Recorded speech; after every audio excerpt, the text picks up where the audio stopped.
Welcome. I'm speaking with Joyce Inderbitzin, Vice President, Catering Sales and Event Management, Hilton Worldwide, the Americas. Did I get it all in there, Joyce? You got it all in there, Bill. Welcome, welcome, and thank you. Thank you. We want to talk about beyond the buy. You've mentioned that there's a lot that happens with hotels after the actual transaction happens. We're going to have the meeting. So what changes are you seeing in terms of profiling of meetings? Oh, my goodness. The evolution of meetings since when I started in this business has been just phenomenal. The one thing that I'd love to chat with you about today is the compression of the planning cycle. Now, we all know that we have a compression in our booking cycle, in the buying process. We have a huge volume of meetings today. The days of having just a large convention in-house and that's all you had are gone. We now layer groups and we have very small meetings. As a matter of fact, 85% of meetings in the industry are under 100 rooms on peak. Wow. So, and of that, about 80% of those are really very small meetings, 25 people. The really important meetings, though, because if you think about it, that's when you get your strategy and decision making made, is when you have small groups of people coming together. So the compression in the planning cycle, even for meetings that have been booked years in advance, we now have fewer resources. The economy has taken care of that. And so on both sides, from the hotel or convention center and then from the meeting planner side, we have to do a lot of planning in a very short booking window. And what the outcome of that is we're very reactionary. So it's activities around reaction and ad hoc. And we've moved away from being really strategic in our planning process to ensure that we have all of our objectives, learner outcomes, all of those things taken care of. And we really need to get refocused on that in both sides of the equation so we can have great ROO and great ROI in all of our meetings. Do you think the downside, the evil side of technology is that it's driving this narrower window of time? Because I know you're absolutely right. I'd heard that the window of booking windows closing on the front side, the sales side. Of course, you've just said, hey, it's just as difficult on the planning side. Oh my goodness, yes. Is it because people assume things can happen faster through technology, or is it just the way we're operating now as a business? That's a really good question, and I don't know the answer to it because I think we all think it's a necessary evil. Right. That would be my answer to it.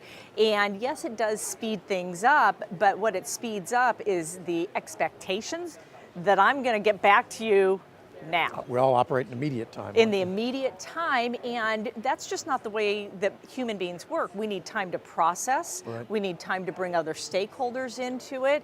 And so that immediacy is really detrimental to us. But from a technology perspective, my opinion is, if we don't let the technology tail wag the event dog, and we can leverage it as opposed to being a slave to it, then I think that we've got some great opportunities. And that's a lot of what I do in my position, is I take a look at what our third-party partners have out there as far as solutions, technology solutions, to help us in that planning process to be more efficient and to help us meet our meeting objectives.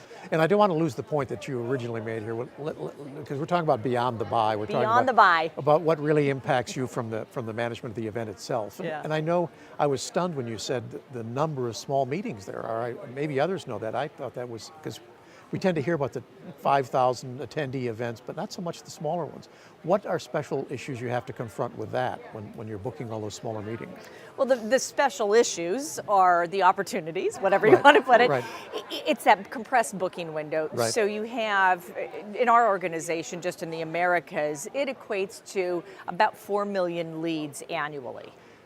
And that means that you have 4 million leads that come in with their booking window is under 30 days for the most part. I'm sorry, 4 million leads, and for the most part, under 30 days in terms of Under booking. 30 days, and at certain destinations, like at the Chicago O'Hare Hotel, We do about 7,000 meetings a year at that one hotel. And their booking window on average is under 4 days. Wow.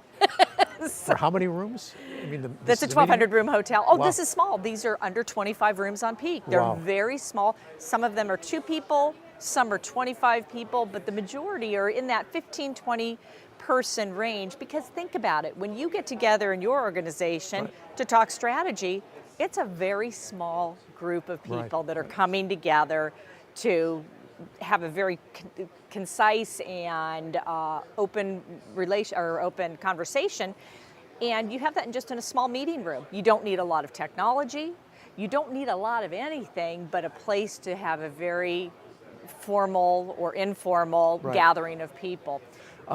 And not to throw a curve at you, but if you look at common mistakes or wrong assumptions planners make, are there things that could save them the most amount of money if they did it a different way? In other words, are they doing things to themselves that could drive up value? If they gave you more time, maybe you're saying if they opened up to me more and just shared with me the objectives, are those the kinds of things that really do impact the bottom line, may end up saving money?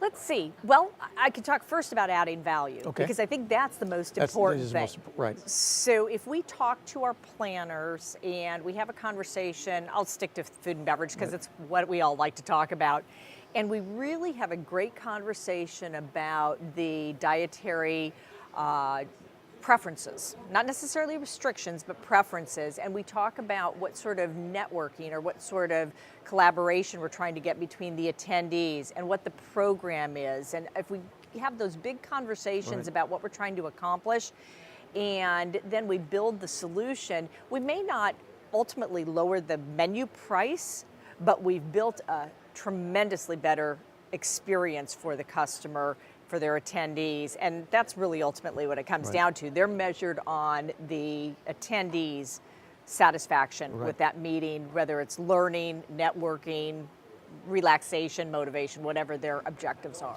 One last question, I guess, Joyce. If you had the whole planning event and meeting professional group in front of you right now, what would be just I think I do. Yeah. Well, maybe you do. What would be the one piece of advice or request you'd make of them, suggestion about how to get more out of what you do? Oh, that's an easy one. Include us early on. Even if you're in as you mentioned at the very beginning, the RFP process, if you have a very complex program, put that in your RFP that you want to have collaboration with your events and catering teams on your site visits.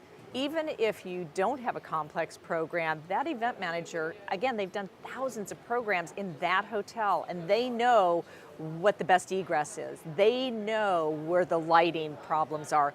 They know where you have hot spots in the room. They know all of these things. So if you include them in that sales process, I call it the no surprise rule. And that's what I tell my folks. I want them to practice the no surprise rule. The customer will have very few surprises if they collaborate earlier on in the planning or the buying cycle with convention services. Terrific. Thank you so much. My pleasure. Good talking to you. All righty, you too. We've been speaking with Joyce Inderbitzin, Vice President, Catering, Sales and Event Management, Hilton Worldwide, the Americas. Thank you so much for joining us.